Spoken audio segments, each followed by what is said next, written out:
Welcome back to TK Tennis. In my last video, which I'll post a link to right here, I suggested that Reilly Opelka was probably justified in cussing out a spectator who was heckling him due to the umpire, Greg Allensworth, not taking any action. Well, now we have more context on the situation from Reilly Opelka himself in his interview.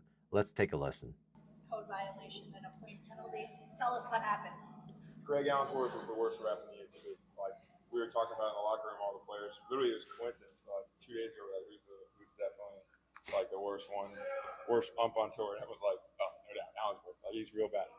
Almost changed the outcome of that match just because he doesn't really know what he's doing, and he got emotional. Like when we were arguing, he got very like tense and frantic. Like couldn't give me an answer. Like he didn't tell that guy to shut up. He was doing it for like 3 points.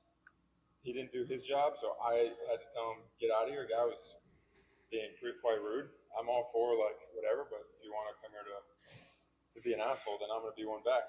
And it shouldn't be one-sided traffic. Like if you want to be disrespectful to me, I can't just be a punching bag. And if the ref isn't doing his job and then he penalizes me, not a good look. Not a good look. Almost changed the outcome of the match. It's a big point. Didn't do his job and then penalized me for it. So he did 2 things wrong. I hope the ATP penalize him. It'd be nice to make him maybe sideline for a few tournaments. All right, so let's break that down. So in my last video, I suggested that Greg Allensworth wasn't taking any action. According to Reilly Opelka, that seems to confirm that. He's suggesting that the fan was heckling him for 3 points and the umpire was doing nothing about it. Now, many people in the comments suggested that no matter what the situation, Reilly should not have cussed out the spectator. And you're probably right. While to many people, F-bombing a spectator may not seem like a huge deal, there are kids in the stands with families, and of course it is unprofessional. But at the same time, you can't blame a player when you have an incompetent umpire who's doing nothing about a situation. And of course, players are humans, they get angry, and he let loose on the spectator. Was it wrong or unprofessional?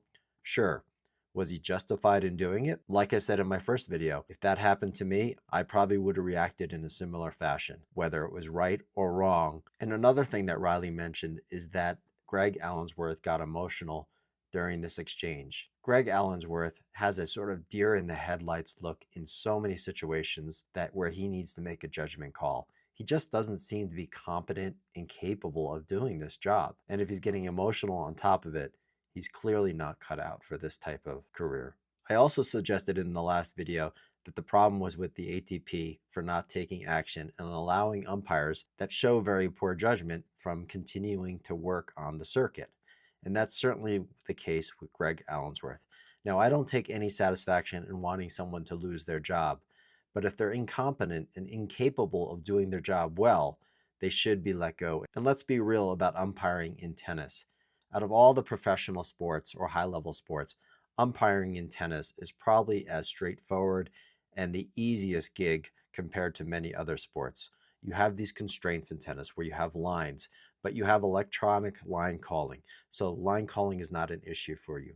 You essentially just have to make sure that play is maintained and that the spectators aren't getting out of hand or the players aren't getting out of hand. And sometimes you need to make a call. I've umpired many tennis matches, and it is not a difficult job. So when there's as many problems with umpiring in tennis as we see in recent years, something has to change. In many situations, both the umpires and the players themselves are not being held accountable by the ATP. And that's the underlying problem with all these situations between players and umpires, is the lack of accountability. You could go back to the situation with Rublev last year when he was disqualified for a match and he had to forfeit all of his earnings, only to have it appealed and reinstated a couple weeks later.